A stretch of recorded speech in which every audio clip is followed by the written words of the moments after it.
오늘 잠들기 전 묵상 한 구절은요, 로마서 6장 12절부터 23절까지 말씀인데요. 제가 읽고 미란, 지훈, 진이 이렇게 영주 형제는 잠깐 쉬기로 했습니다.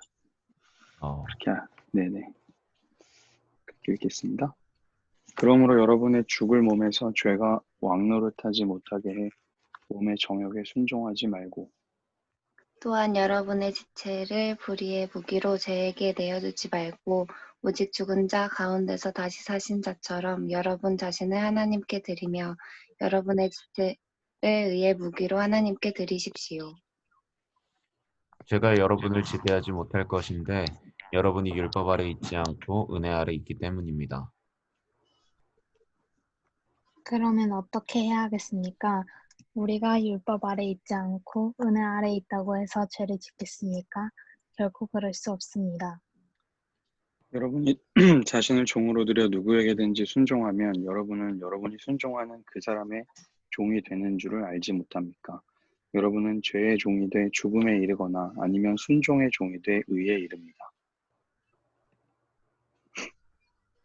그러나 하나님께 감사드립시다. 여러분이 전에는 죄의 종이었으나 이제는 여러분이 전에 받은 교훈의 본을 마음으로부터 순종함으로 죄에서 해방돼 의의 종이 되었습니다. 여러분의 육신이 연약함으로 내가 사람의 방식대로 말합니다.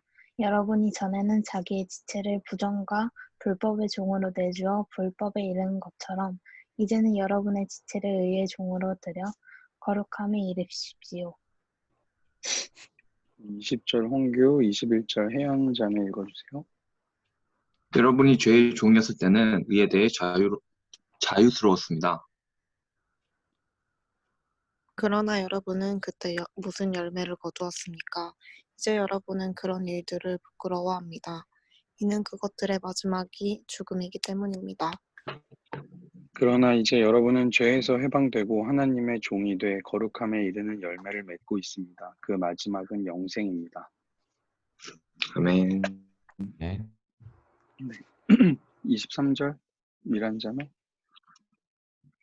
죄의 대가는 죽음이요 하나님의 은사는 그리스도 예수 우리 주 안에 있는 영생입니다. 아멘. 아멘. 감사합니다. 아멘.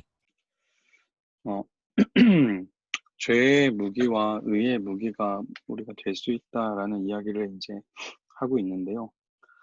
12절에 보면 그러므로라고 이제 이야기를 해요. 앞에 아마 앞단락하고 이어지고 있겠죠. 앞에 단락을 잠깐 살펴보면 6장 9절에 보면 죽음이 더 이상 그분을 지배하지 예수님을 지배하지 못하는 것처럼 11절에 보면 우리도 그것과 같이 우리는 죄에 대해서는 죽었고 하나님에 대해서는 예수 안에서 산 자로 여기고 이제 우리는 살아가게 된다.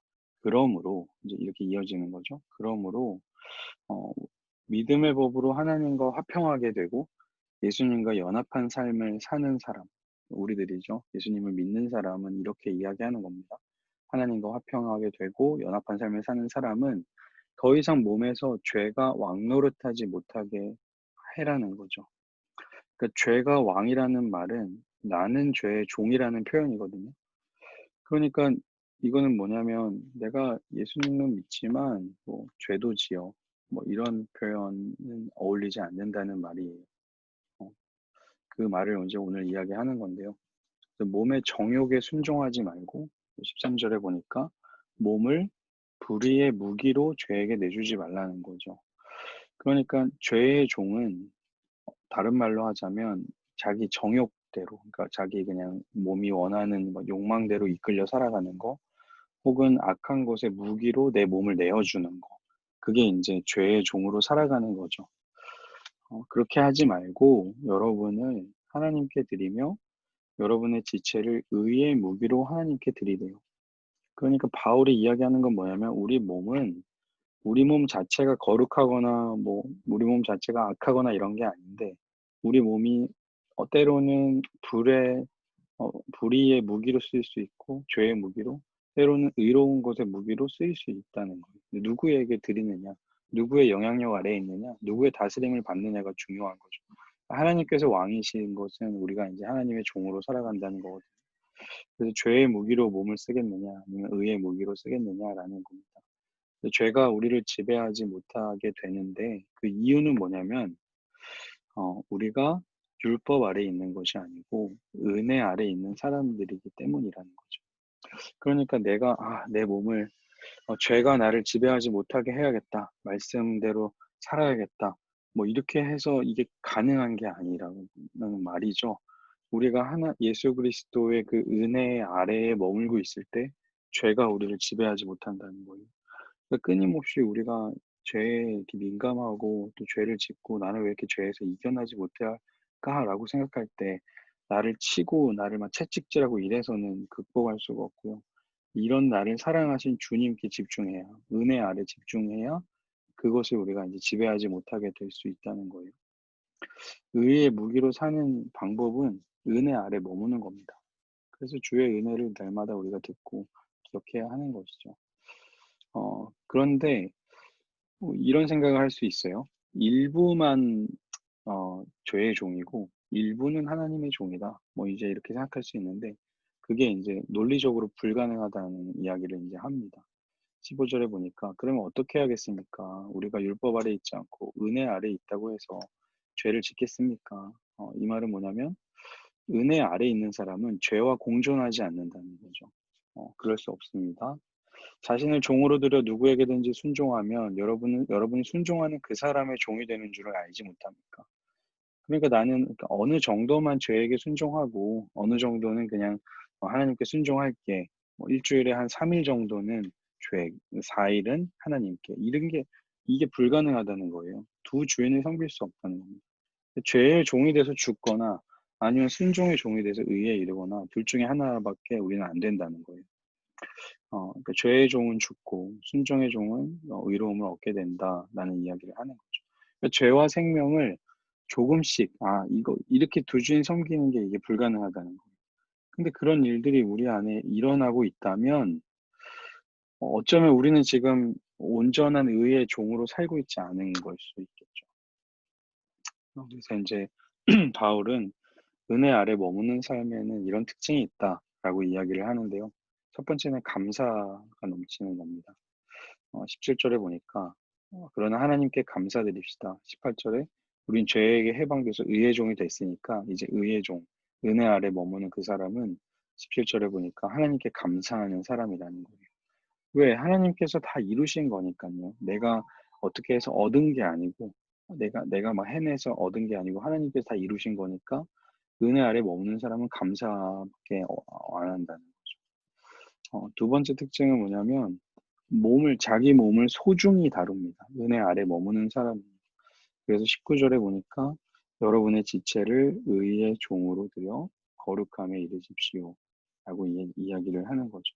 어제 잠깐 말씀을 드렸는데 하나님께서 우리를 의롭다고 칭하시고 칭의라고 하죠. 그리고 나면 성화 이거는 뭐 그냥 나중에 하는 거야 이런 게 아니고요.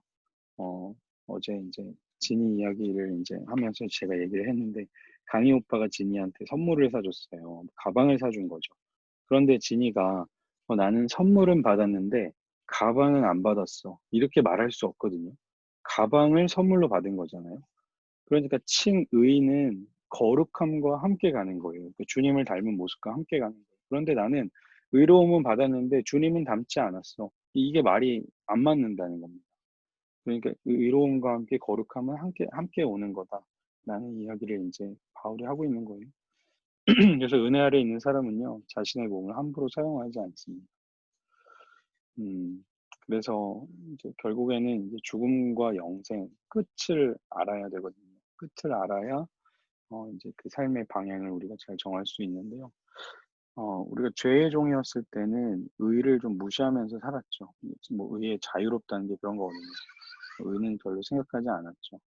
그래서 자기가 자유가 있다고 생각은 하지만 어떻습니까? 21절에 보니까 그것들의 마지막은 죽음이다. 그러나 죄의 끝은 죽음입니다. 그러나 하나님의 종이 돼서 거룩함에 이르는 열매를 맺고 있는데 우리는 지금 예수 그리스도 때문에 그의 끝은 어디냐면 영생이다 하는 이야기를 하는 것이죠. 그래서 23절에서 죄의 대가는 죽음이요 하나님의 은사는 그리스도 예수 우리 주 안에 있는 영생입니다. 라는 이제 결론을 내리고 있는 겁니다. 죄는 대가를 치르지만 은혜는 선물로 우리에게 주어지는 것이죠. 그 끝을 알아야 우리의 삶이 바뀔 수가 있는 겁니다. 그 끝을 잘 기억하면 좋겠네요. 오늘 말씀 다시 기억해보면 우리의 몸은 죄의 무기로도 쓸 수 있고 의의 무기로도 쓸 수 있어요. 그런데 이것은 뭐 나에게 달려있는 거, 내 생각과 내 결단에 달려있는 건 아니고요. 믿음의 법을 통해서 하나님과 화평하게 된 사람은요. 일부분은 죄에 대해 쓰고 일부는 하나님께 쓴다. 이런 생각이 잘못되어 있습니다. 그렇게 살 수가 없어요. 왜냐하면 은혜를 아직 잘 모르는 거예요. 그 얼마나 큰 가치인지를 알면 일부만 드릴 수가 없거든요. 그래서 은혜 아래 머무는 사람은 감사하죠. 하나님께서 다 이루신 거니까. 그리고 자신의 몸을 소중히 다룹니다. 칭의와 함께 거룩함을 주셨는데 그 거룩함에 어울리지 않는 삶을 살지 않죠. 그래서 그 끝을 우리가 알아야 돼요.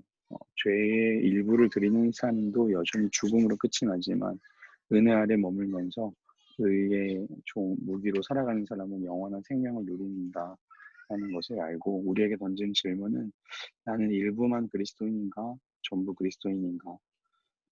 존 웨슬리라고 그 감리교회 창시자는요 전부 그리스도인하고 일부 거의 그리스도인 이렇게 나눠서 이야기를 했는데 그 중요한 차이점을 딱 한 가지 이야기했는데요. 그게 뭐냐면 사랑이었어요. 사랑. 하나님을 사랑하는지 하나님의 보내주신 사람을 사랑하는지. 사랑 없이도 신앙생활을 할 수 있다고 이야기하더라고요. 그러나 그 진짜 사랑은 진짜 사랑을 아는 사람이 할 수 있다. 하고 이렇게 이야기를 하더라고요. 그래서 은혜 아래 머무는 우리가 되었으면 좋겠습니다. 오늘도 우리를 살리신 그 은혜를 기억하는 이 밤이 되기를 소망합니다. 네, 감사합니다. 기도하고 마치겠습니다. 하나님 감사합니다. 죄의 종이었던 우리들, 불의의 무기로 또 죄의 무기로 쓰일 수 있었던 우리들을 살려주시고 이제 의로움의 무기로 사용하시는 하나님 감사합니다. 하나님 우리에게 날마다 은혜를 주시는데도 불구하고 내 마음이 자꾸만 죄로 빼앗깁니다. 그래서 조금만 죄에게 내어주고 조금은 은혜 안에 머무는 삶을 살고 싶을 때가 참 많이 있습니다. 그러나 하나님 그렇게 어울리지 않는 삶을 살아가는 우리들 되지 말게 하시고 온전히 하나님의 종이 되어서 주님을 닮은 모습으로 살아가는 우리들 될 수 있도록 그렇게 내 안에서 일하시고 역사하실 주님을 기대하며 이 밤을 맞이하는 우리들 될 수 있도록 인도하여 주옵소서. 이 밤에도 평안함 주실 줄 믿습니다. 감사드리며 예수님의 이름으로 기도합니다. 아멘. 아멘. 수고했습니다. 네. 감사합니다. 감사합니다. 네. 감사합니다.